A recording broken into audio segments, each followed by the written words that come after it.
পাওয়ারটা আবার দুই প্রকার না, পাওয়ার আবার দুই প্রকার। কোনটা? এইটা থেকে থেকে থাকবো তার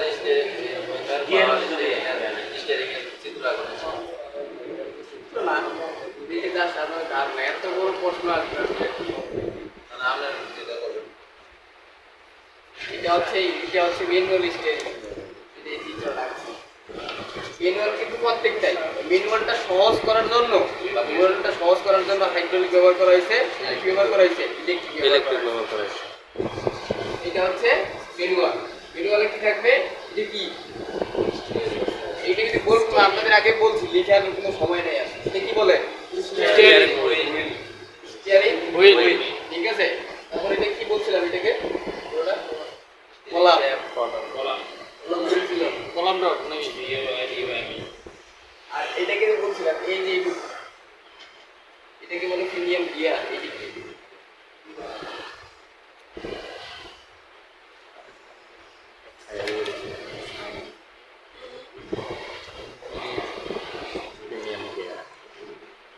প্রিমিয়াম গিয়ার এইটাকে বলে র্যাক।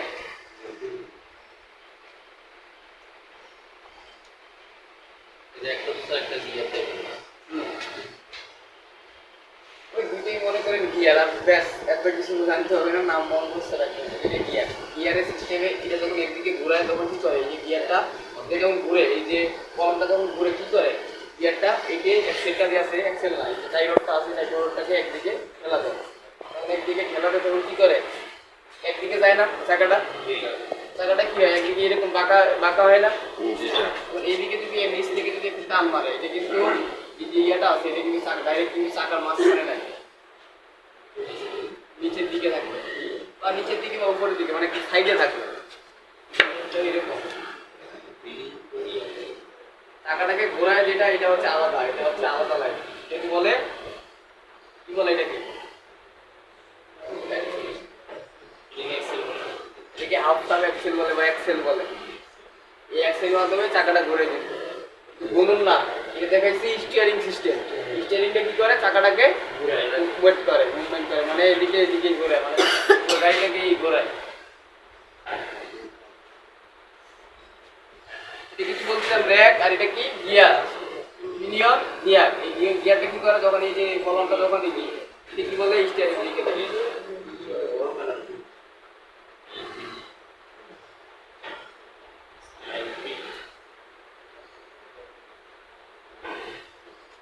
স্টিয়ারিং হুইল যখন আমরা ঘুরাই, ঠিক আছে, ধরে ঘুরাই, ঠিক আছে, কলম ঘুরে মানে প্রিমিয়াম গিয়ার ঘুরে। গিয়ার ঘোরা মানে গিয়ারের সাথে এই যে আরেকটা র্যাক যে কানেক্ট আছে, র্যাকটা ঘুরে।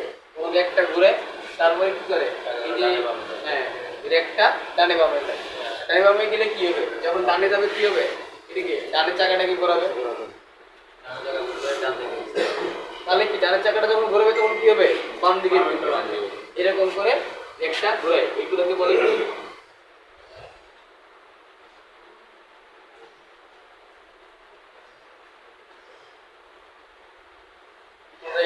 টাই রড বলে। টাই রডের এইখানে যে জয়েন্ট গুলো আছে, চারদিকে কিন্তু মুভমেন্ট করে। এই যে হাতের মধ্যে এরকম করে চারদিকে মুভমেন্ট করে। আমাদের হাতটা কিন্তু এই পাশে যায় না, তাই কি? ইউনিভার্সাল জয়েন্টের মতো এই জয়েন্টটা কি করে? আমাদের হাতটা নিচের দিকে যায় কি? যায় না, চারদিকে যায়। কিন্তু এদিকেও যায়, এদিকে যায়। এই ওই যে জয়েন্টটা আছে, এই জয়েন্টটা চারদিকে মুভমেন্ট করবে, এই রডটা চারদিকেই ঘুরবে। ক্লিয়ার? এটাকে বলে সিভি জয়েন্ট বা বল জয়েন্ট।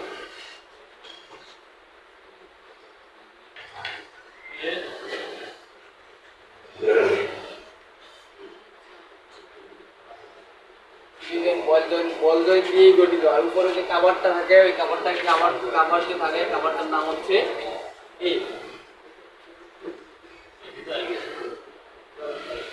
বুট কাভার বলে।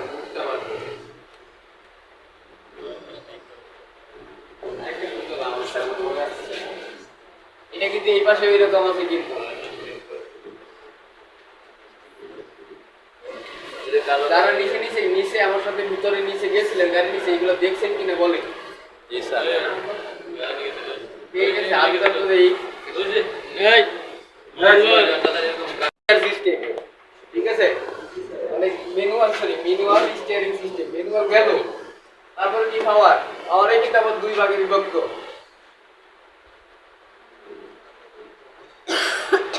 কি কি একটা হাইড্রোলিক ইলেকট্রিক এটা হচ্ছে ইলেকট্রিক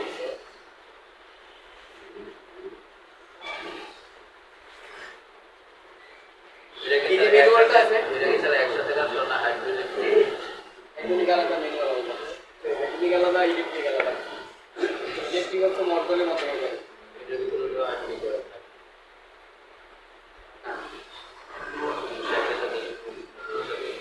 আচ্ছা এই যেটা দাগ যেটা থাকে শুধু এখানে থাকে পাওয়ার স্টিয়ারিং বক্সে দিতে হবে পাওয়ার স্টিয়ারিং বক্সে দেওয়া হয় বাইরে কিন্তু পাওয়ার ওই ওই যে পিনিয়নটা দিচ্ছি এগুলো কিন্তু পাওয়ার ওই থাকে এটা কি দেখাইছি ম্যানুয়াল স্টিয়ারিং কিন্তু যেটা দেখাইছি ম্যানুয়াল কিন্তু আগের সিস্টেমে আগের গাড়িগুলোতে ব্যবহার হইতো এখন নতুন সিস্টেম আইছে হাইড্রোলিক আর ইলেকট্রিক সবথেকে সাশ্রয়ী হচ্ছে ইলেকট্রিক ঠিক আছে ইলেকট্রিক গাড়ি মোটরসাইকেল ব্রেক হয় এরকম যাতে পাওয়ার অয়েল থাকে এই পাওয়ার অয়েলটা কি করে যখনই আমরা ব্রেক ধরবো বা স্টিয়ারিং ঘোরাবো ওই পাওয়ার অয়েলটা কি করবে তাকে নিচের দিকে আইয়া এই যে স্টিয়ারিং বক্স থাকে এই যে স্টিয়ারিং যে বক্স এখানে রডটা আছে এই রডের মধ্যে একটা বক্স থাকে এইটুকু জায়গার মধ্যে একটা বক্স থাকে এই যে এখানে একটা বক্স থাকবে এই জায়গাটা অনেকটা এখানে পিস্টন থাকবে হাইড্রোলিকের ক্ষেত্রে এই সেম টু সেম কিন্তু এখানে বাল্ব থাকবে এই কলামের সাথে কয়েকটা বাল্ব থাকবে জানেন এখানে ডাইরেক্ট কিন্তু কোথায় গেছে একেবারে হাইড্রোলিক সিস্টেমটা ডাইরেক্ট এগুলো কিন্তু উঠে যাচ্ছে পাওয়ার অয়েল বক্সে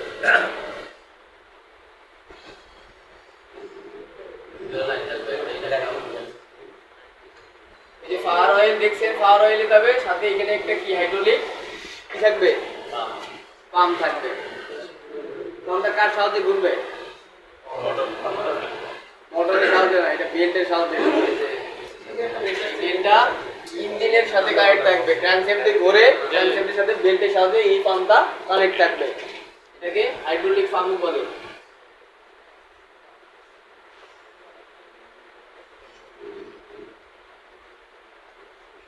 এটা কি পাওয়ার অয়েল যেটা বলছেন এই পাওয়ার অয়েলটা হাইড্রোলিক পাম্পে আসার পরে কি করবে এখানে বলটা ঘুরবে পাম্পটা এখানে পৌঁছাবে ঠিক আছে যখন আমরা কিন্তু স্টিয়ারিংয়ে ঘোরাবো বাল্বটা যেই পাশে স্টিয়ারিং ঘোরাবো ওই পাশে কি করবে বাল্বটা বন্ধ হবে বা খুলবে যেভাবে হোক এরকম মেকানিজম আছে ঠিক আছে যেই পাশে ঘোরাবো খুলতেছে যখন খুললে কি হবে এই পাওয়ার অয়েলটা কি করবে এখানে তো মোটর পাম্প তো ঘুরবে মোটরটা কি করে পাম্পিং করে এইটা ঘোরায় মনে করে এই যে একটা পিস্টন আছে এই অয়েলটা আছে এই পাশ দিয়ে অয়েলটা আছে পিস্টনটা কি করবে এদিকে ঘুরে আসবে না এদিকে চাপ দিবে না এদিকে চাপ দিবে তাহলে কি এই যে রডটা আছে আপনি স্টিয়ারিং এর সাথে সাথে কিন্তু রডটা কিন্তু স্টিয়ারিংটা কিন্তু ম্যানুয়াল ভাবে ঘোরাচ্ছেন সাথে সাথে ঘোরাচ্ছেন কিন্তু ঘোরার সাথে সাথে কি করতেছেন এই পিস্টনটা কি করতেছে রডটাকে এদিকে নিয়ে আসছে মানে কি আবার এদিকে নিয়ে আসতেছে এদিকে নিয়ে আসলে কি হবে চাকাটা বাম দিকে বা ডান দিকে ঘুরবে যেদিকে ঘোরার ওইদিকে ঘুরবে ঘোরার পরে কি করবে মানে যে পাশে যে আপনারা ম্যানুয়াল ভাবে যে স্টিয়ারিংটা ঘোরান ওই ঘোরাটাকে সহজ করে দেবে ওই রডটা আছে রডটাকে ফুয়েলের মাধ্যমে বা জ্বালানির মাধ্যমে কি বলে এটাকে হাইড্রোলিক পাম্প পাওয়ার অয়েলের মাধ্যমে কি করবে রডটাকে একদিকে জ্যাকটাকে একদিকে সরাই দেবে তখন একদিকে সরাই দিয়ে কি হবে যদি এখন ডান দিকে সরাই দেয় আপনি যদি ডান দিকে ঘুরেছেন সরি বাম দিকে ঘুরেছেন মানে চাকাটাকে এদিকে ঘোরাবে যেদিকে ঘুরেছেন তাহলে কি করবে এদিকে ঘুরালে যে র্যাকটা আছে র্যাকটা ডান দিকে যাবে যখন ডান দিকে যাবে তাহলে কি হবে চাকাটা বাম দিকে ঘুরবে তাহলে স্টিয়ারিং এর সাথে সাথে কি করতেছে ম্যানুয়ালের সাথে সাথে এই যে হাইড্রোলিকটা কাজ করতেছে কি অয়েলের মাধ্যমে পাওয়ার অয়েলের মাধ্যমে কি করতেছে র্যাকটা ঘুরাইতে সাহায্য করতেছে কিন্তু মানে ফ্রি হচ্ছে এটা হচ্ছে হাইড্রোলিক সিস্টেম হাইড্রোলিক সিস্টেমে ফুয়েল লাগে জ্বালানি লাগে পাওয়ার অয়েল লাগে বলে এখানে একটু কি হয় সাশ্রয়ী হয় সাশ্রয়ী না একটু একটা ভেজে যায় তাহলে কি হবে জ্যাম হয়ে যাবে মানে শক্তি লাগে কি গেল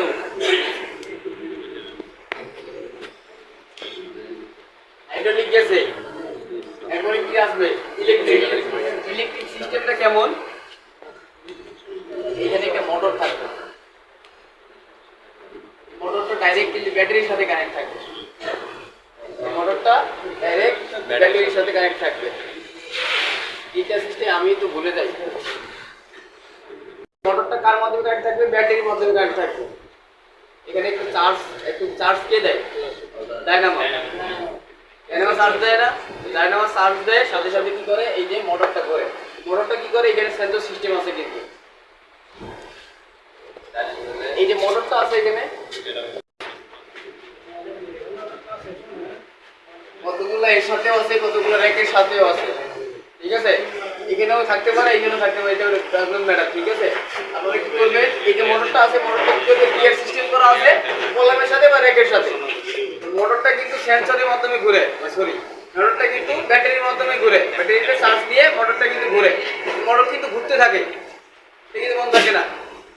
মোটরটা যখন কাজে লাগে তখনই কিন্তু শক্তিটা কাজে লাগায়। যখন আপনার স্টিয়ারিংটা ঘোরাচ্ছে তখন কি করবে? মোটর থেকে তখন শক্তিটা নিবে, এর আগে শক্তিটা কিন্তু নিবে না, মোটর কিন্তু ঘুরতে থাকবে। ক্লিয়ার?